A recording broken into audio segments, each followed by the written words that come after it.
amigos de Grupo Unidad, Juan, Gaby, pastores de esta hermosa congregación, queremos extenderles de parte de la Iglesia Metropolitana, de parte de mi familia, Raquel y Rafael Jiménez, una enorme y calurosa felicitación por 40 años de vida. Ustedes son parte de toda una historia de entrega, sacrificio, dedicación, perseverancia, de fe, de renuncias, de creerle a Dios por grandes cosas, y han sido una increíble influencia para miles y miles de personas en esa ciudad y mucho más allá. La fama de ustedes ha llegado a muchísimos lugares como parte del Cristo vivo que los distingue, y seguirá siendo por mucho tiempo más. Felicidades y adelante en el nombre del Señor.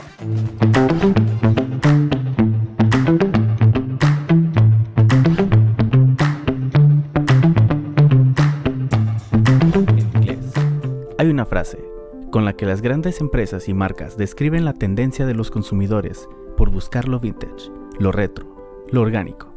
Back to basics. Parece que todos experimentamos una curiosa sed por el origen, por lo básico. ¿Pero qué es lo básico? Somos habitantes de un planeta, de un país, de una casa. La palabra habitante se describe como seres que se ubican en un espacio en el que viven. La vida es también una construcción en proceso, la cual vamos construyendo todos los días con nuestras decisiones y acciones. Pero así como una casa es solo la parte visible de la evolución de una fuerte construcción que la sostiene, la manera en que vivimos y que todos ven se sostiene también sobre lo básico, los fundamentos. La función de una casa es ser habitada. Si se comienza a derrumbar, no buscamos solucionarlo redecorándola.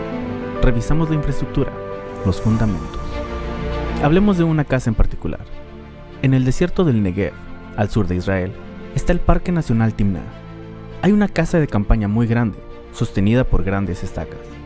Es una representación de tamaño real del tabernáculo, el primer templo que el ser humano construyó al Dios vivo, único, verdadero, al Dios de Israel. Años después, cuando Israel ya no era un pueblo nómada del desierto, cuando ya habían conquistado la tierra prometida, el rey Salomón construyó un templo físico para Dios en lo alto del monte Moirá en Jerusalén. La Biblia habla de otro templo de Dios, uno que ya has visto más de una vez. Nosotros somos el templo de Dios. Pero ¿cuál es el cimiento de esta casa a la que llamamos vida? Pablo explica que el fundamento es Cristo, pero también habla de la necesidad de permanecer edificado sobre el fundamento para recibir la recompensa.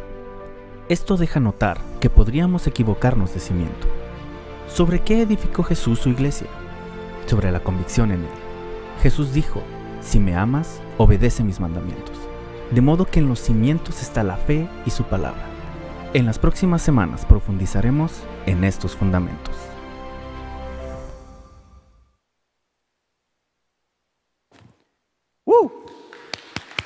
Esperaban una explosión al final o algo así, ¿no? Qué buenos Dios, familia, bienvenidos.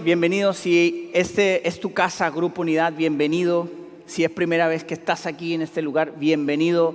Esta es tu casa. Si estás ahí conectado por primera vez, bienvenido también. Pone ahí, escribe: soy nuevo, es mi primera vez aquí. Vamos a saludarte con mucho agrado. Así que escribe ahí. Mira, antes de comenzar me gustaría recordarles que desde este domingo, desde hoy, estamos atendiendo a nuestros adolescentes de entre 11 y 15 años acá en el tercer piso con Soma. Soma al 100. Los domingos vamos a estar atendiendo a nuestros adolescentes también. Así que para que ustedes tengan en consideración eso, vamos a tener nuestro grupo de adolescentes allá arriba. Así que, familia, vamos a comenzar y vamos a orar. Vamos a dar gracias a Dios por este tiempo. Dios, gracias, Padre, por esta mañana, por esta bendición que nos das de poder venir, de llegar a este lugar, Señor. Independiente a las formas en las que hayamos llegado, Señor, gracias porque tú nos trajiste a este lugar Tú moviste nuestro corazón. Si es primera vez que hay alguien aquí, Señor, yo sé que no es coincidencia, sino que tú has traído, tú has conectado a la gente que está ahí por primera vez también a venir a escuchar tu palabra, Señor. Tu palabra siempre es poderosa, tu palabra siempre transforma. Y, Señor, creemos que esta mañana lo que tu palabra nos dirá nos va a fortalecer. Como hablamos de fundamentos, nos va a dar bases, nos va a dar fortaleza en nuestra vida espiritual. En el nombre de Jesús. Amén. Amén. Familia, también vamos a ver muchos versículos esta mañana. Estamos hablando sobre fundamentos. Vamos a revisar algunas cosas en el fundamento de nuestra vida espiritual, pero en general en nuestra vida espiritual afecta todo. Quiero que lean conmigo 1 Corintios capítulo 6, versículo 11. Si están en la aplicación, ahí están las notas. Si están en YouVersion, también están las notas. Pueden seguirlas, pueden tomar apuntes. Hay versículos que los van a tener que apuntar porque no tenemos demasiado tiempo para leer, pero sí llévenlos para que puedan leer en su casa. 1 Corintios 6, versículo 11 dice: algunos de ustedes antes eran así como. Dice la Biblia que antes éramos peleoneros, que éramos envidiosos, que éramos mentirosos y un montón de otras cosas. Dice, pero fueron limpiados, fueron hechos santos, fueron hechos justos ante Dios al invocar el nombre del Señor Jesucristo y por el Espíritu de nuestro Dios. Ahorita acabamos de ver un video que está hablando sobre fundamentos, sobre las bases, y no nada más, no nada más en nuestra vida espiritual, sino que en todos los aspectos de nuestra vida, tener buenos fundamentos y tener buenas bases, la importancia de eso. Y también menciona el video que volver a lo básico, back to the basics. ¿Lo dije bien? Ok. Volver a lo básico, volver a lo original. De hecho, ahorita en la mercadotecnia está llevando mucho eso, ¿no? Estamos volviendo a lo retro. En la música se está oyendo lo de los 90s. ¿Sí se han dado cuenta o no? Dice, oye, ese sonido yo lo escuchaba cuando era niño. Electrónico. Todas esas cosas de repente nos vuelven a lo básico. La ropa, la forma de hacer las cosas, los negocios se están volviendo. De alguna manera el hombre tiene una necesidad de volver. Oye, es que recuerdo lo que hacía antes, voy a empezar a hacer esto otra vez. Pero esto es muy importante que lo veamos también como nuestra vida espiritual. ¿Cuáles son nuestras bases, nuestros fundamentos? Y el ejemplo de una casa es súper como práctico, porque cuando nosotros estamos y tenemos una casa, cuando la casa se está desmoronando, no basta simplemente con pintarla otra vez o poner buenas cortinas, unos bonitos cuadros, no basta con arreglar de eso. De lo contrario tendríamos un buen desastre, pero bien chido, ¿no? Bien decorado. Tenemos un desastre en la casa, pero está bien decorado. Está pintado con colores actuales, modernos, pero la casa está en el piso, ¿no? Entonces, hay cosas muy importantes en nuestra vida en las cuales nosotros necesitamos recimentar en nuestra vida espiritual. Hemos creído en Dios, conocemos a Dios. Aquí yo sé que hay muchos hijos de Dios, pero eso que comenzamos y comprendimos en un inicio, muchas veces nuestra mente empieza a llenarse de cosas y empezamos literalmente en nuestra vida espiritual a colgar cuadros, a pintar las paredes otra vez cuando nuestra base y nuestro fundamento espiritual se está desmoronando. Cuando nuestra vida espiritual se está cayendo, pero estamos aparentando con cuadros y estamos aparentando con cortinas nuevas. Entonces, la importancia de una buena base asegura una construcción sólida y duradera. Jesús en Mateo capítulo 7, apúntenlo ahí, está hablando a la gente. Dice Jesús, el que oye mi voz y no obedece, el que escucha mi voz pero no atiende, es comparable a un hombre necio que construyó su casa en la arena. El tiempo pasó. Vinieron tormentas, vinieron tempestades, vinieron pandemias, vinieron un montón de cosas y la casa, dice, se destruyó en mal plan. Entonces la Biblia, Jesús nos dice, escuchamos la voz de Él, pero si no atendemos su voz, somos comparados a un hombre necio que no tiene una buena base, no tiene algo sólido. Estos días, hace unas semanas hablando con Sergio, él tuvo la oportunidad de ir a Israel, yo no tenía la oportunidad de ir a Israel, pero dice que hasta el día de hoy hay un templo, el templo que construyó Salomón para adorar a Dios. Dice que por supuesto que todas las paredes y todo lo majestuoso del templo ya no está, pero dice que todavía es posible ver el fundamento del templo, la base, todavía es posible ver. Entonces podemos notar que cuando hay una base sólida, una base firme, no como en este hombre en Mateo 7, que hizo su base súper blanda. Cuando tenemos una base sólida es duradera, es confiable, es segura. Entonces, el hombre a lo largo de la historia ha querido dar bases en la vida del hombre, construyendo cosas. No estoy en contra de ayudas como la meditación y muchas cosas, ¿no?, que de repente ayudan. Pero el hombre ha querido basar su esperanza, su salvación, su fe en esas cosas. ¿Y qué obtenemos al final de basar nuestra vida en otras cosas? Frustración, cansancio, desesperanza y muchas otras cosas. Cuando nuestras bases son son venidas del corazón del hombre. Lo que el hombre genera en su corazón no es bueno. Lo que Dios genera en el corazón es perfecto, es puro, es justo. Todas estas cosas que el hombre crea, inventa, para poder decir, ¿sabes qué? Si estoy estable aquí. Todo está relacionado con lo que hacemos como seres humanos. Pero lo que realmente importa como seres humanos es quiénes somos. Esa es la base, ese es el origen. Todo tiene que ver con nuestra identidad. Nuestra identidad como cristianos, nuestra identidad como personas, como seres humanos. Nuestra base tiene que ver con que hemos sido creados a imagen y semejanza de Dios, comenzando por ahí. Eso es muy importante, familia. Somos una imagen de Dios al haber sido creados todos, la humanidad. Somos hechos a su imagen y semejanza. Entonces, si vamos a partir de una base y de un fundamento, tenemos que saber en primer lugar que hemos sido creados por Él a su imagen y semejanza. Entonces, si queremos volver al fundamento de nuestra vida, si queremos volver a lo original, si queremos estar de moda con el volver a lo clásico, tenemos que volver nuestros ojos a Dios. Tenemos que volver nuestros ojos al Creador. Tenemos que volver nuestros ojos al que tiene un propósito para nuestra vida y al que nos va a dar una vida plena en este mundo. Qué difícil es tener una vida plena, ¿no? Pero cuando estamos en Dios, aún las situaciones, dice la Biblia, que todas las cosas obran para bien para los que lo aman. Si creemos esto de verdad, familia, entonces tenemos y podemos vivir una vida plena. La vida plena no tiene que ver con que todo está al 100 siempre. Todo está al 100. Mi vida está al 100 independiente de lo que pase, porque tengo a Cristo en mi corazón. Ese es un fundamento. Y desde que somos niños estamos expuestos al tema de la salvación. Lo queramos o no, siempre sacamos, porque como niños escuchamos, ¿no?, de la salvación, de cualquier cosa, pero uno como niño puede decir, ay, me salvé de este examen final. Me salvé de la que me iba a dar mi mamá porque no sé qué pasó, ¿no?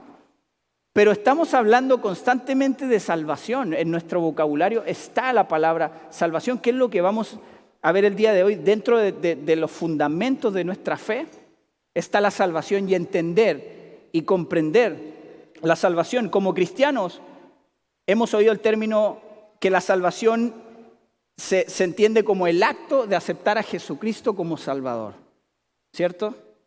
Una vez hecho esto, se está a salvo del infierno y listo para ir al cielo. Eso es el concepto que tenemos de la salvación en términos generales. El diccionario dice que salvación hace referencia a la liberación de un estado o de una condición indeseable, como por ejemplo el examen final, o el ejemplo, la paliza que te iban a dar por lo que hiciste. La salvación es liberar, es proteger, es guardar, es quitar de algo que yo no deseo. No deseamos eso. Entonces, estamos hablando de salvación y el hecho es que todos, no nada más nosotros que estamos aquí, los que están ahí en internet, todo el mundo necesita la salvación. Todo el mundo. Dice la Biblia que Dios quiere que todos se salven. El deseo de Dios es que todos sean salvos. Él envió a su Hijo para eso, para que todos seamos salvos. Entonces, ¿qué es la salvación? La Biblia está centrada desde el Antiguo Testamento hasta el Nuevo Testamento, basado en el comienzo y desarrollo de la salvación, de lo que Dios ha hecho. De hecho, en el Antiguo Testamento pues no está Jesucristo, pero desde el Antiguo Testamento se está hablando del Mesías. Pero aquí hay unos aspectos importantes sobre la salvación que nos menciona el Antiguo Testamento. La salvación está basada en el hecho de que el hombre después de la caída, después de caer, ahí en Génesis, ha sido destinado a la muerte y tiene la necesidad de ser salvado, de ser rescatado. Hubo una separación con Dios. Y este mensaje de la Biblia, este mensaje que podemos leer desde Génesis hasta Apocalipsis, se separa con ese fundamento y con esa base, se separa de cualquier otro mensaje con una moral religiosa simplemente, o con todas estas ideas que el hombre empieza a crear y a formar para tratar de estar a salvo, para tratar de estar seguro. Muchas veces confiamos en un trabajo. No, es que este trabajo está bien chido, aquí le di en el clavo. Estamos seguros, estamos salvados por ese trabajo. Estamos seguros, estamos confiados en que es que esta mujer que escogí es lo máximo y ya tengo el cielo con esto, ¿no? Pero ¿qué tal si esas cosas no están en nuestra vida? ¿Dónde está la seguridad de nuestra salvación? ¿Dónde está la seguridad de nuestra esperanza? Familia, estos fundamentos que vamos a estar viendo estas semanas, el día de hoy estamos viendo la salvación. Hay muchas cosas que necesitamos hacer sólidas, firmes. Mucha gente se pregunta, ¿cómo sé que soy salvo? Hay mucha gente a lo mejor que se pregunta eso. ¿Cómo sé que ya soy salvo? ¿La salvación se pierde? ¿No se pierde? Hay gente que tiene años en el Evangelio y todavía se hace estas preguntas. Es importante tener una base sólida de acuerdo a esto.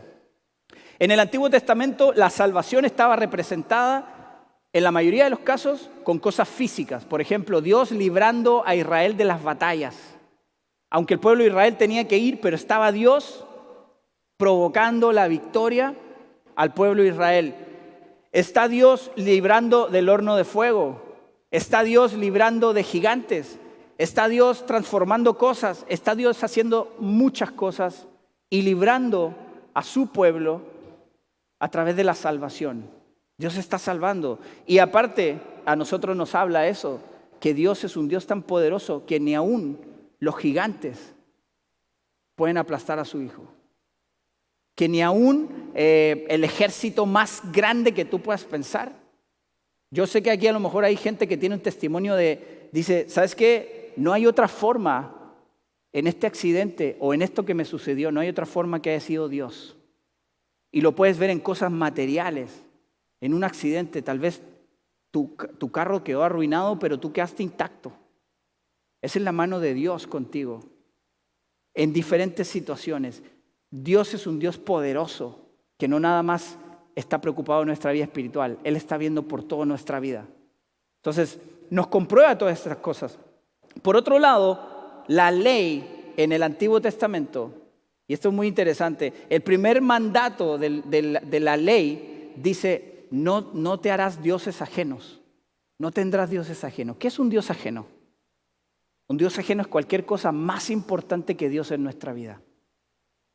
Cualquier cosa que tome la importancia de Dios en nuestra vida, en nuestro corazón, puede convertirse en un Dios ajeno. ¿Por qué? Porque generalmente son las obras de la carne. Es lo que yo deseo, es lo que yo quiero, es lo que a mí me conviene, Entonces, es el yo. Entonces, comienza los mandatos de la ley con eso. No te harás dioses ajenos. De ahí en adelante, todo lo demás depende de eso. los dioses ajenos. Pero la función de la ley que Dios dio no se dio para salvar a la gente. Dice la Biblia que se dio para hacer conscientes del pecado a los hombres. La ley no salvaba a los hombres en el Antiguo Testamento. Mira lo que dice Romanos capítulo 3, versículos 19 y 20. Obviamente la ley se aplica a quienes fue entregada, porque su propósito es evitar que la gente tenga excusas y demostrar que todo el mundo es culpable delante de Dios. Pues nadie llegará jamás a ser justo ante Dios por hacer lo que la ley manda. La ley sencillamente nos muestra lo pecadores que somos. La ley ha sido dada para que veamos la condición de nuestro corazón como hombres. En ese tiempo se dio la ley para que el hombre se midiera, ¿no? A ver, ¿la estoy armando o no la estoy armando? ¿Qué es? Para medir, pero la Biblia no dice que la ley salvaba por cumplir la ley. Es como si tú haces cosas buenas, qué bueno que haces cosas buenas. Pero si no has reconocido a Jesucristo en tu corazón, dice la Biblia, hay perdición, hay condenación. La Biblia nos habla de Abraham, ese es un gran ejemplo. Romanos capítulo 4, versículo 20 dice, Abraham siempre creyó, y esto es muy importante, Abraham creyó la promesa de Dios sin vacilar. De hecho, su fe se fortaleció aún más y así le dio gloria a Dios. Abraham estaba plenamente convencido, o sea, no nada más creyó, sino que daba todo por lo que él creía, de que Dios es poderoso para cumplir todo lo que promete. Y debido a su fe, Dios lo consideró justo. Imagínate creer al nivel que dice, ¿sabes qué? Tienes que llevar a Isaac al sacrificio. Yo voy a proveer, dice, ve con tu hijo. Y Abraham creyó de tal manera que iba a entregarlo. Cuando estaba en el momento de entregar en sacrificio a su hijo, entonces Dios le detiene la mano y provee el sacrificio. Hasta ese punto llegó la fe de Abraham. Él sabía que Dios iba a proveer un sacrificio.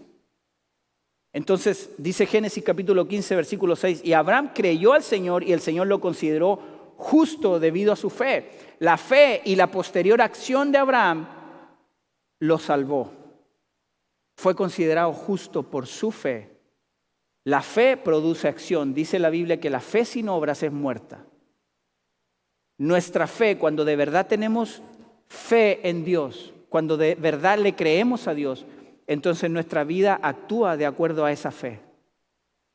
Nuestra vida actúa de acuerdo a esa fe, incluso en las tentaciones, familia. Todos tenemos tentaciones. Eso está en el diario, a cada rato, no sé. Pero si nuestra fe y si creemos a Dios y nuestra fe está puesta en Él, Él es poderoso para librarnos de eso. Hay gente, la otra vez estaba conversando con alguien, digo, yo sé que incluso los grandes hombres de Dios, aquí por ejemplo, Don Fermín, siempre yo he escuchado historias de él, que se la pasaba orando. Yo no dudo que él, así como los grandes hombres de Dios, en la Biblia incluso, tuvieron sus luchas. Pablo en Romanos capítulo 7 dice, sé lo que está bien, pero me sale hacer lo que no quiero hacer. Son hombres que han tenido luchas, pero ¿cuál era un factor importante en la lucha? La oración y la relación con Dios. Dios nos ha dado una herramienta impresionante para vencer la tentación. Yo decía, oye, dicen que Don Fermín estaba mirando el béisbol y estaba orando. A lo mejor él tenía luchas que dice, ¿sabes qué? Yo voy a luchar con una oración. Yo estoy teniendo luchas en este tiempo de algo y me está viniendo un pensamiento negativo, me está viniendo un pensamiento de derrota, me está viniendo un pensamiento de tentación con alguien, contra alguien. Voy a orar. Prefiero pasármela orando. Prefiero pasarme buscando la presencia de Dios para que transforme y renueve mi pensamiento. Porque la carne me va a llevar. Gálatas 3, ese apúntenlo y léanlo en su casa, por favor. Está hablando sobre la ley y la fe. Les voy a dar tarea el día de hoy, así que apunten. Santiago capítulo 2, versículo 23 dice, ya ves, hablando de Abraham, Su fe y sus acciones actuaron en conjunto. Sus acciones hicieron que su fe fuera completa. La fe sin obras es muerta. Abraham lo comprobó y así se cumplió lo que dice en las Escrituras. Abraham le creyó a Dios y Dios lo consideró justo debido a su fe. Incluso lo llamaron amigo de Dios. ¿Cuántos amigos de Dios hay aquí? Amén. Yo siempre digo que son como 3, no, ahorita hay como 20. Pero vamos caminando hacia eso, familia. Vamos caminando a ser amigos de Dios. ¿Por qué? Por la fe y por lo que tu fe te lleva a hacer. Creer en Dios. ¿De qué somos salvos? ¿De qué somos salvos? La Biblia dice que el mayor problema del ser humano es el pecado. Primera de Juan capítulo 3 versículo 4 dice: todo el que peca viola la ley de Dios, porque todo pecado va en contra de la ley de Dios. O sea, el pecado no te puede llevar a ninguna otra cosa que a apartarte de Dios, a seguir rompiendo la relación que hay, a no encontrarte con Dios. Y es muy importante si ya conoces a Dios y sigues pecando. Pecar, dice el diccionario, que es cometer una falta o apartarse de lo justo y recto. Esto es interesante porque el diccionario lo dice. A mí me gusta sacar las definiciones del diccionario. Pero el diccionario está diciendo que es una falta o es apartarse de lo justo y recto. ¿Quién es justo y recto? Dios. El diccionario me está diciendo que si yo me aparto de Dios, estoy pecando. La caída del hombre genera la separación. En Génesis 3 lo pueden leer. Dice que la serpiente le dijo: serán como Dios. Seremos como Dios. ¿Cuántos queremos ser así grandes, que nos conozcan, que seamos esto y lo otro, no? Eso atacó Satanás en el corazón del hombre.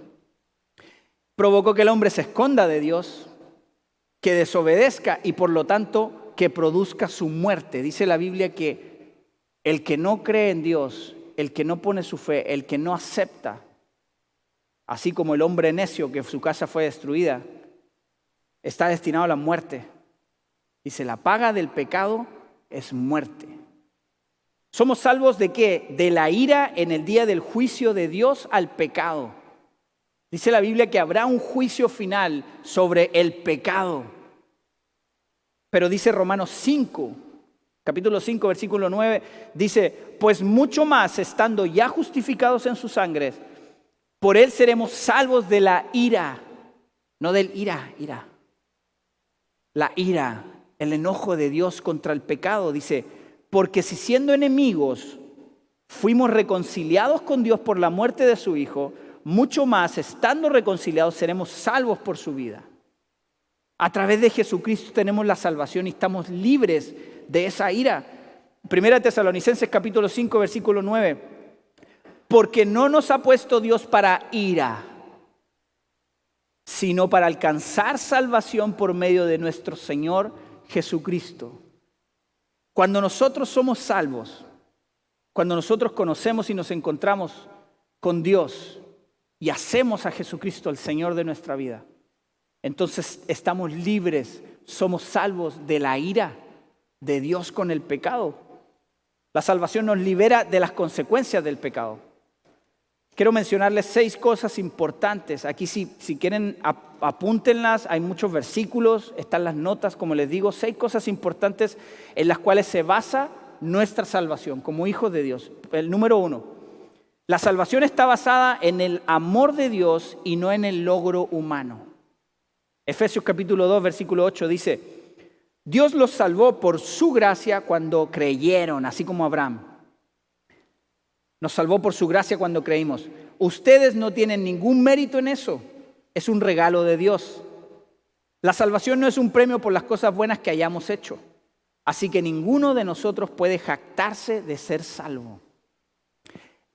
Es por su amor y no por lo que nosotros hagamos. Así que si tú estás preocupado porque has hecho muchas cosas malas o buenas, no te preocupes, porque no tiene nada que ver con lo que tú y yo hagamos o podamos hacer.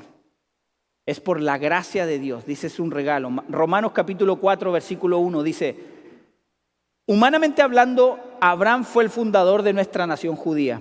Pero ¿qué descubrió él acerca de llegar a ser justo ante Dios, ¿qué descubrió Abraham sobre la salvación en Dios?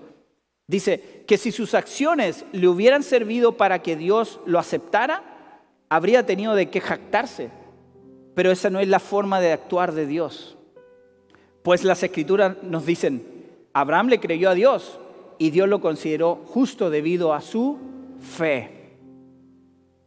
Debido a su fe, de acuerdo y debido a que él creyó en la palabra de Dios y posterior actuó, entonces él fue justificado ante Dios. Apunten ahí Gálatas capítulo 2 versículo 16 y 2 de Timoteo capítulo 1 versículo 9 para que lo lean también. Segundo punto, la salvación, nuestra salvación está basada en el amor de Dios por su pueblo, porque de tal manera amó Dios al mundo que dio a su Hijo unigénito para que todo aquel que en él cree no se pierda, mas tenga vida eterna. Romanos 5:8 también dice, pero Dios mostró el gran amor que nos tiene al enviar a Cristo a morir por nosotros cuando todavía éramos pecadores. El amor de Dios por su pueblo. Primera de Juan, capítulo 4, versículo 10. En esto consiste el amor verdadero. Para a nosotros que nos gusta hablar del amor. El amor verdadero, no en que nosotros hayamos amado a Dios, sino en que Él nos amó a nosotros y envió a su Hijo como sacrificio para quitar nuestros pecados. Punto 3. Nuestra salvación está basada en la gracia de Dios. Romanos capítulo 3, versículo 22. Dios nos hace justos a sus ojos cuando ponemos nuestra fe en Jesucristo. Y eso es verdad para todo el que cree, sea quien fuere. Mexicanos, chilenos, para todos. Versículo 23. Pues todos hemos pecado. Nadie puede alcanzar la meta gloriosa establecida por Dios. Sin embargo, en su gracia, Dios gratuitamente nos hace justos a sus ojos por medio de Cristo Jesús, quien nos liberó del castigo de nuestros pecados. Wow. Dice que en su gracia, su amor, dice la salvación es gratis. Así que si andan diciendo por ahí que la religión te está cobrando los diezmos y las ofrendas, que te están cobrando por la salvación, la Biblia dice que la salvación y su amor ha sido dado gratuitamente. Hubo un precio que fue el que pagó Jesús por nosotros. Los diezmos y las ofrendas tienen que ver con un corazón alegre y agradecido con Dios. Pero la salvación de Dios, el vivir justos, el vivir como hijos de Dios, es algo gratis. 2 Corintios capítulo 6, versículo 1 y 2. Como colaboradores de Dios, les suplicamos, dice Pablo, les suplico que no reciban ese maravilloso regalo de la bondad de Dios, o sea, la salvación, y luego no le den importancia. Pablo estaba preocupado porque la salvación que Dios les dio por gracia le dieran importancia. Cuando tú tienes algo que te importa, ¿qué haces? Cuando tú tienes algo que aprecias de verdad, ¿qué haces con eso? Lo cuidas. Pablo está diciendo, cuiden eso que Dios les dio. Caminen en la salvación que Dios les dio. Caminen en la justicia que Dios les dio. Luego dice, pues Dios dice, y esto es muy interesante, escúchalo. Yo sé que cuando tú te encontraste con Dios, Dios te dijo esto. En el momento preciso te oí. En el día de salvación te ayudé. Efectivamente, el momento preciso es ahora. Hoy es el día de salvación. Cuando llegamos a Dios, sí o no, fue así. Dios te dijo, en el momento preciso te oí. Escuché tu llanto. Escuché tu dolor, escuché tu necesidad, te oí. ¿Y qué hice? Te salvé, te ayudé. Y lo más impresionante es que Dios es un Dios eterno que está desde antes, ahora y por siempre. Pero para Dios, hoy siempre es un día de salvación. Cuando tú conociste a Dios, era hoy para Dios. Y Dios nos dice hoy es un día de salvación también. Cuarto punto, la salvación está basada en la obra de Jesucristo. Primera de Timoteo capítulo 1 versículo 15. La siguiente declaración es digna de confianza. en versión mexicana, es la neta del planeta. Y todos deberían aceptarla. Cristo Jesús vino al mundo para salvar a los pecadores. Punto. De los cuales yo soy el peor de todos, dice Pablo. Yo digo que no me conocía a mí todavía, ¿no? Y que yo no había nacido, por eso dijo yo soy el peor. Pablo, que era un hombre, una eminencia para nosotros en cuanto a ser un seguidor de Cristo, decía, yo soy el peor de los pecadores. Nuestra condición. Nosotros tenemos que reconocer nuestra condición delante de Dios. Hebreos capítulo 10, versículo 10. Pues la voluntad de Dios fue que el sacrificio del cuerpo de Jesucristo nos hiciera santos una vez y para siempre. El sacrificio de Jesucristo fue suficiente. Muchas veces cantamos, Jesucristo basta. Lo que tú hiciste es suficiente para mí. Es más que suficiente. No necesito otra cosa más que el sacrificio. Dice la Biblia que en el Antiguo Testamento los sacerdotes tenían que hacer continuamente sacrificios para cubrir el pecado del pueblo, para cubrir los corazones. Pero dice la palabra que el sacrificio del Cordero, Jesucristo, hizo el sacrificio que era necesario para salvarnos y limpiarnos. Dice, una vez y para siempre. Jesucristo ya lo hizo. Jesús ya lo hizo. 5. La muerte de Jesucristo fue totalmente suficiente para la salvación. Hechos capítulo 4, versículo 11. Pues es Jesús a quien se refieren las Escrituras cuando dicen, la piedra que ustedes, los constructores, rechazaron, ahora se ha convertido en la piedra principal. Los constructores, los hombres, los que empezamos a inventar demasiadas cosas para poder llegar y alcanzar a Dios o tener esa paz, esa tranquilidad, esa plenitud en nuestra vida. Había rechazado el hombre la piedra, esa piedra. Pero dice, esa piedra que ustedes rechazaron ahora es fundamental para tu vida. Esa piedra es la que trae el fundamento y la base en nuestra salvación. A partir de esa piedra se construye toda nuestra salvación y nuestra vida. En ningún otro hay salvación. Dios no ha dado ningún otro nombre bajo el cielo mediante el cual podamos ser salvos. Aun cuando estamos a una semana del Día de la Madre, ni la mamá de Jesús lo puede hacer. No hay otro nombre dado a los hombres que Jesucristo para la salvación. Primera Timoteo dice, hay un solo Dios y un solo mediador que puede reconciliar a la humanidad con Dios. Es Jesucristo. Él dio su vida para comprarle la libertad a todos. Último, 6. La salvación implica una decisión humana. Nuestra salvación requiere una decisión de nosotros. Ese es un fundamento en nuestra salvación. Necesitamos decidir hacerlo. Es nuestra decisión. Yo escucho siempre que la gente dice, no, es que Dios es un caballero. Sí, la verdad, Dios no te obliga. Dios te está presentando la salvación. Dios te está presentando la vida eterna. Es tu decisión, es mi decisión. Juan 3:36. Los que creen en el Hijo de Dios tienen vida eterna. Los que no obedecen al Hijo nunca tendrán vida eterna. No dice ahí tal vez, no dice nunca. Si no creemos en el Hijo de Dios, nunca vamos a tener vida eterna, sino que permanecen bajo la ira del juicio de Dios. Otra vez la ira. Juan 3:17 y 18. Dios no envió a su Hijo al mundo para condenar al mundo, así que dejemos de condenar al mundo, familia. Jesús no vino a condenar al mundo. Dice, sino para salvarlo por medio de Él. En vez de condenar al mundo, mejor presentemos a Jesucristo. Presentemos a Jesucristo y dejémonos de condenar, porque ni Él lo hizo. Dice, no hay condenación para todo el que cree en Él, pero todo el que no cree en Él ya ha sido condenado por no haber creído en el único Hijo de Dios. La importancia de hacer sólida nuestra base como cristianos en este tema de la salvación. Hay un tema muy extenso de la salvación. Podemos hablar mucho, comenzando por el Antiguo Testamento, podemos hablar muchas cosas. Pero también es tiempo que nosotros busquemos la revelación de Dios a nuestra vida a través de su palabra.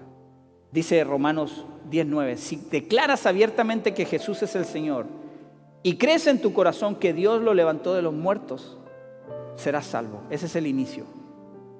Y a mí me gustaría, si aquí hay alguna persona que no ha hecho esa decisión y no ha decidido por Jesucristo, no está seguro de su salvación, no sabe qué va a pasar, no sabe ni sabe dónde está su confianza, yo quiero invitarte a hacer ahora una oración, así como dice la Biblia. Si declaras con tu boca que Jesús es el Señor y que Dios lo levantó, tiene poder para levantar de los muertos, entonces serás salvo. Repite conmigo esta oración, es breve.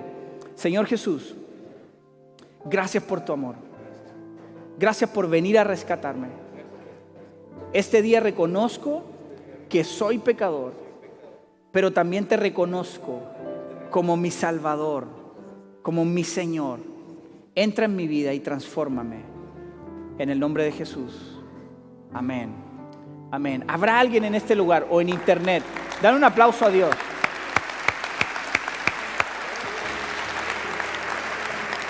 ¿Habrá alguien en este lugar o en internet que nos están mirando que hiciste esta oración por primera vez? Me gustaría ver tu mano nada más ahí levantada.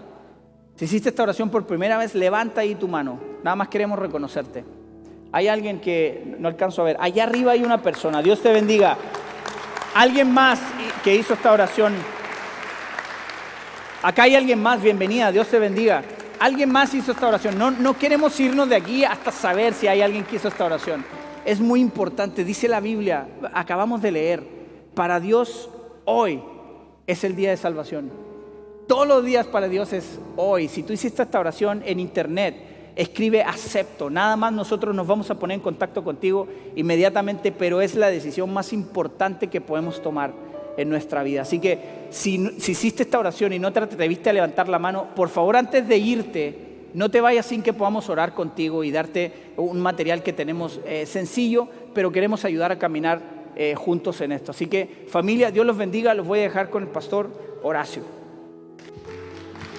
Gloria a Dios. Dale fuerte el aplauso al Señor, porque no hay nada que podamos hacer para ser salvos. Solamente es por su gracia, solamente por su amor. Y vamos a orar por diezmos y ofrendas. Ahorita el pastor decía algo en la enseñanza. No se cobran los diezmos y las ofrendas, se dan de un corazón agradecido. No lo des por tristeza ni por obligación. Dalo por agradecimiento, por obediencia a Dios, conforme Él ponga en tu corazón. Bendito Dios, tu palabra bendice al dador alegre. Tu palabra lo declara así, que tú abrirías las ventanas de los cielos y derramarías bendición hasta que sobre y abunde. Y declaro esa bendición confiando en la fidelidad de tu palabra, Señor, que tú bendices a cada dador alegre, en el nombre de Cristo Jesús. Amén, amén. Y bueno, familia, nos despedimos de nuestros amigos de internet. Los dejamos con sus anfitriones.